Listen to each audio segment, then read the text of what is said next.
entreprise s'appelle Elecbrave, donc comme vous pouvez voir le logo derrière moi. Donc mon but à moi, c'est de manager les équipes, donc de gérer leur fonctionnement. Je gère aussi les flux entrants et sortants de notre entreprise, donc tout ce qui est les salariés, donc je m'occupe du recrutement. Donc pour faire ce poste, j'ai fait plusieurs études. Donc pour commencer, j'ai intégré une classe préparatoire ECG et j'ai ensuite pu intégrer l'HEC Montréal où j'ai pu faire un DESS. Et ensuite, après ces études, j'ai travaillé dans un laboratoire au Canada, donc un laboratoire pharmaceutique qui s'appelait Teva Canada Innovation. Et donc dans ce laboratoire, j'ai assisté le DRH et j'ai veillé à l'organisation du laboratoire, ce qui m'a donné très envie de créer ma propre entreprise et notamment avoir des responsabilités au quotidien. Bonjour à tous, moi c'est Tom Herry, j'ai 25 ans et je suis le responsable marketing de l'entreprise Elecbrave. Suite à ma licence éco-gestion effectuée à Vannes, j'ai pu intégrer le CP Paris. Par la suite, j'ai effectué des stages dans le monde de l'automobile, notamment chez Mercedes, Audi et Mini Cooper, ce qui m'a permis de découvrir ma passion pour le monde de l'automobile. Aujourd'hui, mon rôle dans l'entreprise est d'effectuer les stratégies de commercialisation de nos produits et enfin de démarcher les clients. Je me présente, je m'appelle Manon Leborgne, j'ai 23 ans et je suis analyste financière au sein de notre start-up Elecbrave. Après l'obtention de mon bac technologique, je me suis dirigée vers une licence BUT GEA à Vannes. Puis j'ai continué mes études avec un master en mention comptabilité, contrôle et audit. Concrètement, mon rôle dans l'entreprise, c'est de surveiller la santé et la croissance de l'entreprise en bourse. C'est-à-dire que je fais des analyses plus poussées des bilans et des comptes annuels de l'entreprise, ce qui m'a permis de rentrer dans la vie active tout de suite après mes études. C'est la persévérance et l'assiduité que j'ai acquise lors de mes stages, notamment en banque et en assurance. Bonjour, je m'appelle Yoann Gueudeux, j'ai 23 ans et je suis depuis 6 mois le web designer de chez Elecbrave. J'ai effectué un bac ST2D, puis j'ai enchaîné avec un BUT métier du multimédia et de l'internet. Pour le parcours professionnel, j'ai effectué un CD de 18 mois chez SolarN en tant qu'assistant web designer. J'ai décidé de prendre mes responsabilités en changeant de secteur et en allant vers la technologie, donc j'ai décidé de rejoindre Elecbrave. Dans mon travail, il faut être assez créatif, faut avoir un bon sens de l'adaptation au niveau des équipes parce qu'on travaille avec tous les secteurs, tous les pôles. Et pour mon travail, moi je conçois, je réalise les différents sites de l'entreprise.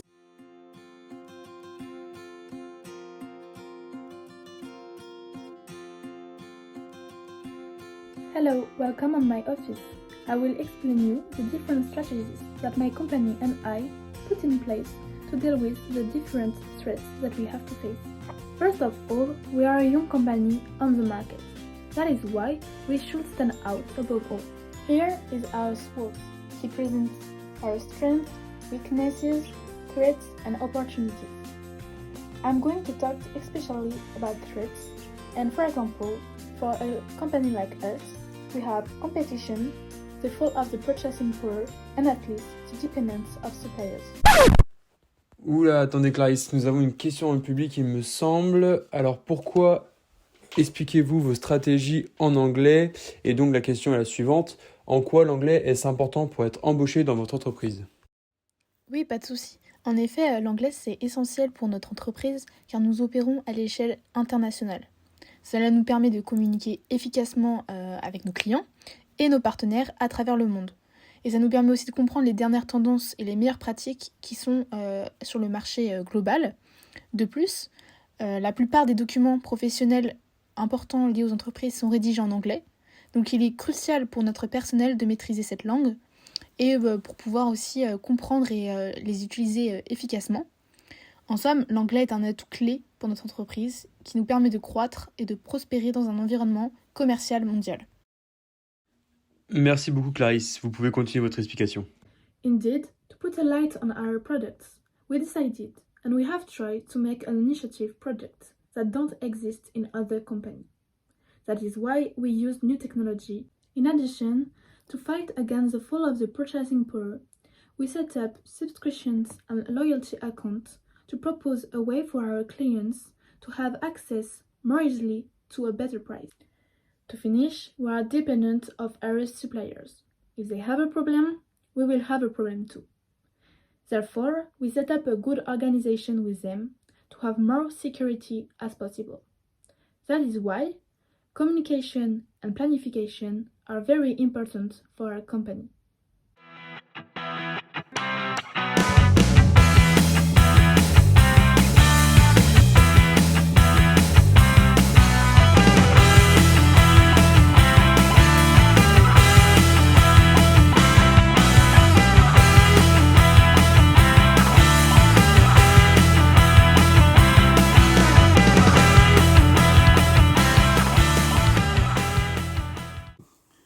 Le biais de halo, ou effet de notoriété, ou encore effet de contamination, est le fait de partir d'une caractéristique pour en faire un jugement général. Le fait d'associer des informations à l'individu en fonction d'une de ses pratiques, de ses traits de caractère. En s'appuyant sur une caractéristique, le recruteur aura la sensation de cerner le profil du candidat. Bonjour. C'est vous pour l'entretien? Oui, c'est moi. D'accord, entrez. Merci. Je peux m'asseoir, hein? Oui, oui, prenez place. Merci beaucoup. Du coup, vous êtes vraiment venu comme ça? Oui, ça pose un problème. Non, c'est juste que vous êtes au courant quand même pour les entretiens, il faut avoir une certaine prestance, une tenue vestimentaire. Ah, mais je suis désolé, j'avais vraiment que ça chez moi, tout était à laver. D'accord. Bon, bah, on va procéder à l'entretien du coup. Et du coup, quelles sont vos études?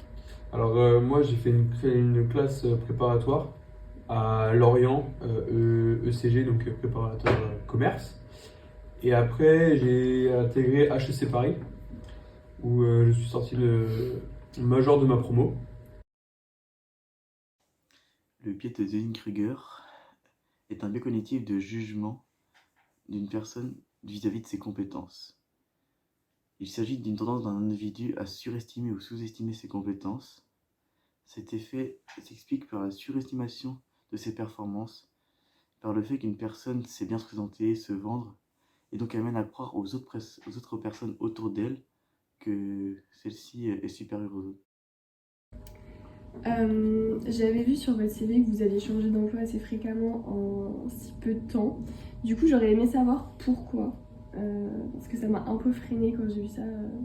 Alors oui, en effet, c'est vrai que dans cette dernière année, j'ai changé de poste 3 fois. Donc la première, j'avais vu l'annonce, du coup j'avais postulé à l'offre d'emploi et du coup j'avais été pris par la suite. Sauf que le poste qu'ils me proposaient n'était pas du tout le même que sur l'offre d'emploi, ce qui donc m'a obligé à démissionner. Donc par la suite, j'ai été pris chez un ami en tant qu'ingénieur. Or, la boîte a fait faillite au bout de 2 mois. Donc vraiment, ça c'était vraiment pas de chance. Et la dernière, on m'a renvoyé sans aucune raison. Donc en ce moment, on est en procédure de licenciement abusif et on va aller au prud'homme, mais je sais pas trop ce que ça va donner. Donc on aurait aimé savoir comment vous avez réussi à atteindre vos objectifs. Alors moi j'ai commencé donc par une classe préparatoire de commerce, ce qui m'a permis de rentrer assez facilement à HEC. Donc je suis sorti premier de ma classe préparatoire, ce qui n'est pas rien. Et donc par la suite, après mon master à HEC, on m'a confié beaucoup de missions dans les entreprises que où j'ai pu servir, et toutes les missions que j'ai effectuées étaient remplies avec succès.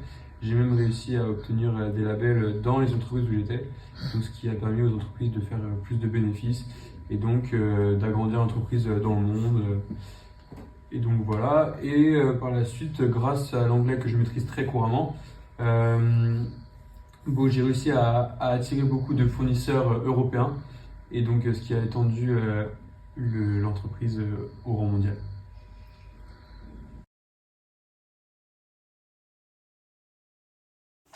Le phénomène de polarisation est le fait que l'opinion d'un individu sur un thème donné tend à se renforcer au cours d'une discussion avec des personnes ayant un opinion semblable.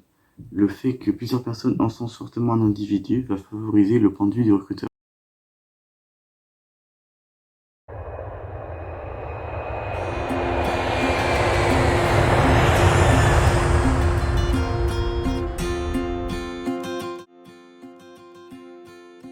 Une dizaine de firmas Da werden Sie in der Lage sein, sich zu entfalten, Rezensionen zu machen und zu lernen. Außerdem kannst du hier täglich mit verschiedenen Nationalitäten zusammenarbeiten, dein kulturelles Wissen darüber zu arbeiten. Wirst du hier gedeihen.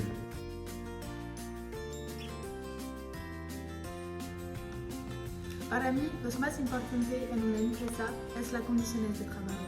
En efecto, no podemos trabajar con estrés o tensión. Por eso, nuestra empresa tiene reglas significantes y muy importantes. Ordenamos la comunicación y la bondad por el bien de todos los asalariados. De hecho, en nuestra empresa hay oficinas, los empleados pueden trabajar y comunicar en buen humor. Todo se hace para tener una mayor productividad en las mejores condiciones posibles. En nuestra empresa, uno de nuestros valores es la cohesión de los empleados. Responde a nosotros organizar jornadas para soldar los lazos de los empleados de la empresa. Si hay una buena cohesión, necesariamente habrá buenos resultados. Cada personalidad de cada empleado es muy importante para Electbreeze. Para mí, una de las cosas más importantes y orgullosas de nuestro negocio es la transparencia con nuestros clientes. Es decir, para tener un entendimiento sitio para obtener comentarios de nuestros clientes sobre nuestros productos. Siguiendo esta encuesta, publicamos los resultados para atraer nuestros clientes.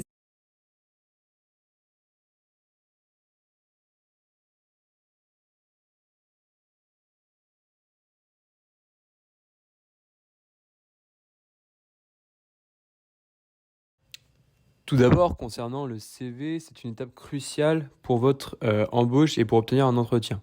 Donc, il faut savoir qu'un employeur met environ 10 secondes à décerner si c'est un bon CV ou non. Et pour la suite des choses, il est préférable que ce soit un bon. Donc, dans un premier temps, il faudra donc mettre en évidence votre photo de façon à ce que l'employeur voit qui vous êtes visuellement et une petite présentation brève. Ensuite, le CV fonctionne par rubrique. Donc, tout d'abord, il y aura les compétences au niveau des langues, comme l'anglais, l'allemand et l'espagnol, où il faudra démontrer votre niveau. Ensuite, les qualités qui fonctionnent soit par adjectif, soit par adverbe. Et ensuite, il y aura les références personnelles, c'est-à-dire l'email, le numéro de téléphone, là où vous habitez. Et enfin, l'étape la plus cruciale du CV, ce sont vos expériences professionnelles, où il faut bien tout les détailler de façon à vous mettre en valeur. Et ensuite, vos formations professionnelles. Bien évidemment, le CV s'accompagne d'une lettre de motivation qui est cruciale pour votre embauche. Donc, dans un premier temps, nous verrons qu'il va falloir mettre en haut à gauche vos coordonnées, donc votre prénom, votre nom, là où vous habitez et votre numéro de téléphone ainsi que votre email. Ensuite, un petit peu en dessous, à droite, nous mettrons les coordonnées de l'entreprise et la date d'écriture de la lettre de motivation. Et ensuite, donc, l'objet, évidemment, c'est une étape cruciale. Donc, tout d'abord, pour commencer une lettre de motivation, il faut toujours commencer par madame, monsieur, si nous n'avons pas les noms, ou par monsieur untel, si vous avez le nom. Dans un premier temps, vous décrivez qui vous êtes et ce que vous faites et ce que vous recherchez. Ensuite, vous vous présentez, vous vous mettez en valeur. Et dans la troisième partie, il faut dire ce que l'entreprise va vous apporter. Et enfin, bien évidemment, il faudra mettre les formules de politesse, votre nom et votre signature.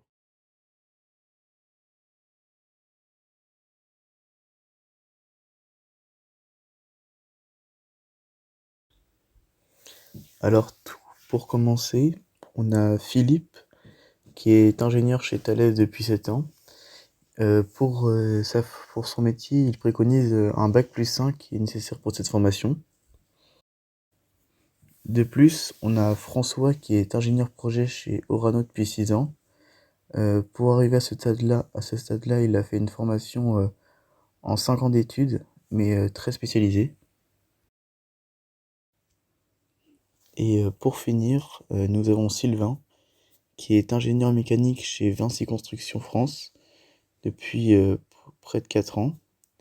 Pour ce poste, il a effectué 5 ans d'études.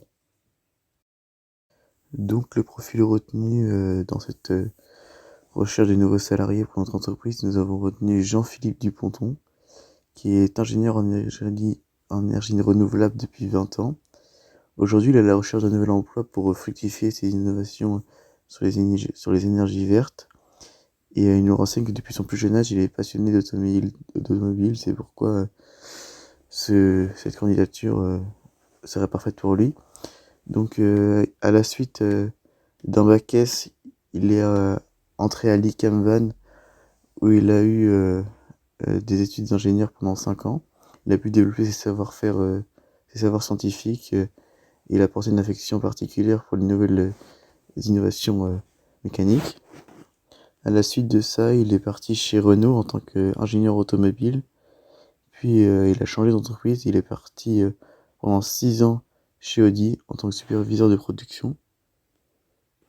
Au niveau de ses compétences, c'est très intéressant parce que, par exemple, au niveau de l'espagnol, c'est une langue qu'il parle couramment. En anglais, il a un très bon niveau. Au niveau des qualités, on a les qualités qu'on recherche pour ce poste. Et donc nous avons retenu Jean-Philippe Duponton, puisque ce qui a fait la différence par rapport aux autres CV, c'est sa spécialisation dans les énergies renouvelables. Et le fait qu'il réussisse à allier son métier et sa spécialisation dans notre rôle recherche et développement nous permettra de créer de nouveaux produits avec l'aide des techniciens en sélectionnant les innovations les plus adaptées.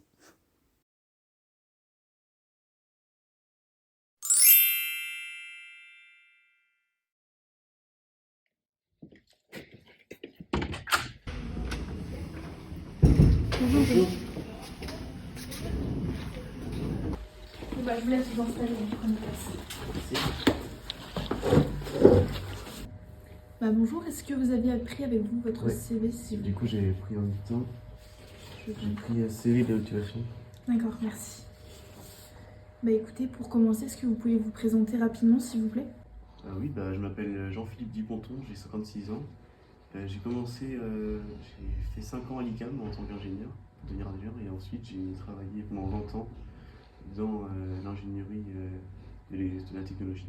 Donc pour moi, qui soit un passionné d'automobile, c'était l'opportunité de travailler dedans. C'est pour ça que j'ai postulé ici. D'accord. Pouvez-vous me dire quelles sont vos expériences professionnelles et qu'est-ce qu'elles vous ont apporté aujourd'hui? Comme je vous le disais, j'ai été pendant 5 ans à l'ICAM pour devenir ingénieur. Et ensuite, j'ai travaillé chez Renault en tant qu'ingénieur. Et j'ai décidé de changer d'entreprise parce que pour différents projets personnels, notamment familial. Et du coup, je suis parti chez Audi. Et j'ai travaillé pendant 6 ans là-bas en tant que superviseur de production. Et donc là, toujours déplacement professionnel. Et du coup, j'ai réussi pour candidater. Pourquoi pensez-vous être fait pour ce poste? Pour commencer, après plus de 20 ans dans l'ingénierie automobile, je pense que c'est assez qualifié pour ce poste, avoir les compétences nécessaires et même pouvoir former des jeunes qui arrivent dans l'entreprise. Et de plus, de projets de start-up dans le développement durable, c'est quelque chose qui m'est important parce que plus on avance dans le temps, plus cette notion nous vient en tête. Et le fait d'être assez persévérant, minutieux dans tous ces domaines, je pense que je peux être un bon atout pour votre entreprise. Est-ce que vous préférez travailler seul ou en équipe? D'un côté, travailler seul me permet d'être plus persévérant, d'être plus minutieux dans tous mes travaux, mais je préfère quand même garder un lien social avec les différents groupes. Donc travailler avec différents secteurs, ça me dérange pas du tout. Donc si je devrais répondre, je pense travailler en groupe, même si je suis plus productif tout seul. Okay, so now let's talk a bit in English because in our company we need to talk in different languages. So I am going to ask you a few questions. What are your hobbies? Out of work, I practice football 2 times a week, and I train my son every Saturday. I play sometimes piano and guitar every Sunday. Are you ready to do some overtime? Before I leave the company, only when I finish my work. Ok. Bon bah écoutez, cet entretien touche à sa fin. Merci d'être venu et puis je vais vous donner une réponse, qu'elle soit positive ou négative, durant la semaine. Ok, bah, merci de m'avoir accueilli. Merci.